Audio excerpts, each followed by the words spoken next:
for Group Scoop every once in a while.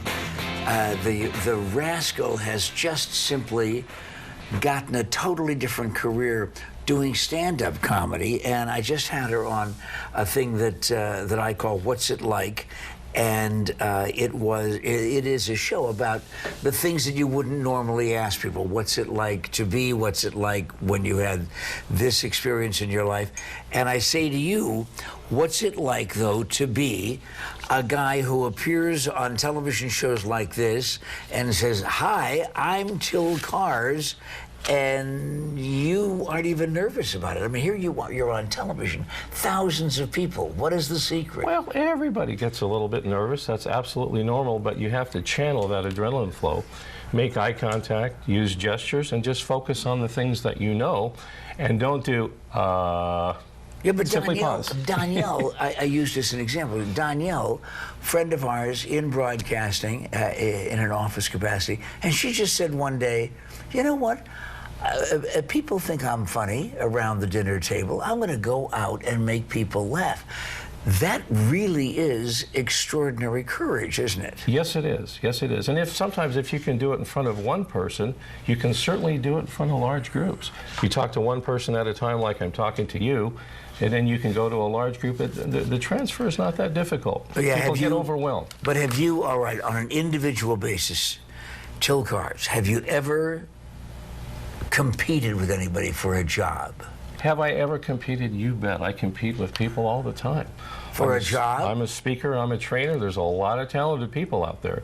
So one of the things, I have a performing background. I come from the music business. And one of the things that I learned is that you have to have a tagline. Also, as a songwriter, you have to have a great hook. So I put that hook out there, I focus on that hook and try to differentiate myself from others, and I think your audience can learn from that. You don't want to be just like everybody else. How do the skills that you have relate specifically to the job that you're looking for? And you should research that job on the internet as well. Yeah, all right, but people aren't doing that anymore. I can just continue to hear from potential employers that they can't believe even the appearance that people make when they come in to apply for a job and to hope that they impress you. Right, right. You should wear your best suit. You shouldn't wear flip-flops, Pat. You know, this is a job here. People are paying you to do something, so you really have to dress the part. And sometimes you only have one opportunity or one chance to do that, so you really have to put your best foot forward. Yeah, without having flip-flops on that best foot. Correct. So the key then to being remembered, as opposed to the other candidate for the job that comes after you or the one that went before, is what? Is there one specific There are key? a couple of things I can share with your audience. First of all, research that company and find out what skills you have relate to the skills that the company is looking for. A lot of people don't do that. And go further than the website. Find out current things that are going on, current news with that company. Take it a step forward and also have some rehearsed questions for the interviewer. Most people don't do that. Again, I want to make sure and take your folks to the next level. I think that most people feel that they would be considered intrusive if they started questioning the There's a time and a place, absolutely good point. The interviewer is going to direct traffic at the very beginning, but there will be a time at the end of the interview perhaps, and you'll feel when the time is right, where you can ask some really good questions. Also, one last thing I want to share with you on that, make sure your answers are very well rehearsed, and have a list of the toughest questions that you could possibly be answered. Make sure you have ownership of those, and like, you know, singing a great song with a great hook, you have to know that song backwards and forwards. All right, there's always a constant sense of insecurity in this business. Yes. So I'm assuming that management is watching the show today saying, how can we dump the Irish kid?